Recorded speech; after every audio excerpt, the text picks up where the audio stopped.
শুভ সকাল বন্ধুরা, আশা করি তোমরা সবাই ভালো আছো। আমিও ভালো আছি।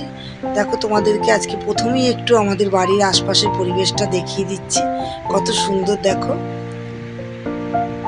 তাছাড়া আমাকে একটু প্রত্যেক দিনে নিত্যকার আমাকে একটু বেরোতে হয়, আমি একটু বাইরেও কাজ করি।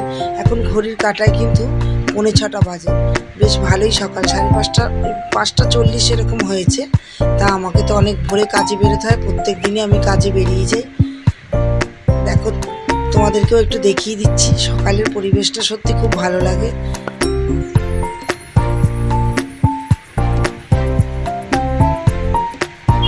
বাড়িতে কিছু কাজ সেরে তারপর আমি প্রত্যেক দিনই এরকম কাজে বেরিয়ে যাই। এসে আবার বাকি কাজকর্ম, রান্না টান্না সমস্ত সারি।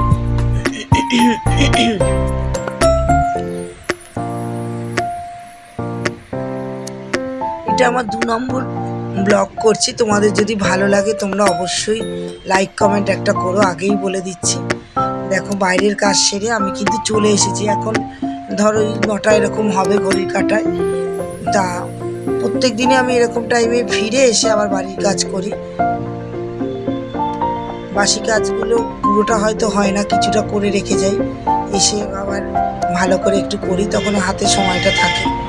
ঘরটাও মুছে নিলাম, সমস্ত কাজকর্ম সেরে স্নান টান করে তারপর পুজো দিয়ে রান্নাঘরে ঢুকবো। শাশুড়ি একটু বয়স্ক শাশুড়ি, তাই ওনাকে কিছু করতে দিই না, আমিই করি যতক্ষণ পারি। আমাকে অনেক সকালে উঠতে হয়, যেহেতু বাইরে বেরোতে হয়।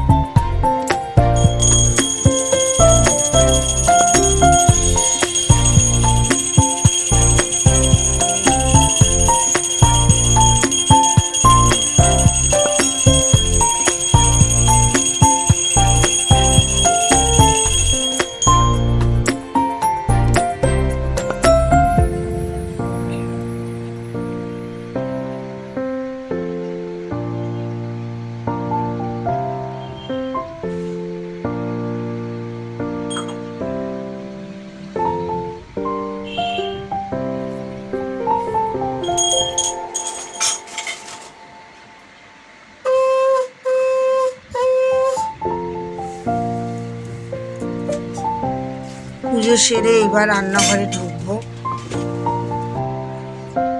রান্নাটা এবার সেরে নিই। আজকের ব্লগটা কিন্তু বন্ধুরা বেশি বড় করব না। ডিমের কারি আর পুঁই শাক করবো আজকে রান্না, ইচ্ছা আছে। তা আজকের ব্লগটা এই অবধি তোমাদেরকে দেখাবো, বেশি বড় করব না। আস্তে আস্তে চেষ্টা করব ভালোভাবে প্রেজেন্ট করতে তোমাদের কাছে। ভালো লাগলে অবশ্যই লাইক কমেন্ট করো। আমি প্রথম করছি, ক্যামেরা নিজেই ধরি, কেউ ধরার লোক নেই। ভালো লাগলে অবশ্যই একটা করে লাইক কমেন্ট করো। দেখো, রান্না বসিয়ে দিয়েছি, এবার ডিমের কারিটাও করে নেব। আজকের ব্লগটা এখানেই শেষ করে দেবো, বেশি বড় করব না। এখন মানুষের সময়েরও অভাব, সত্যি কথা বলতে। তাই ছোট ছোট করেই চেষ্টা করো ব্লগটা দেওয়ার। ভালো লাগলে কিন্তু অবশ্যই লাইক কমেন্ট করো। আবার বলছি, সাথে থেকো, পাশে থেকো, আমি যাতে একটু এগিয়ে যেতে পারি। দেখো, ডিমের কারিও হয়ে গেছে। তাহলে চলো বন্ধুরা, নেক্সট ভিডিও নিয়ে আবার চলে আসবো।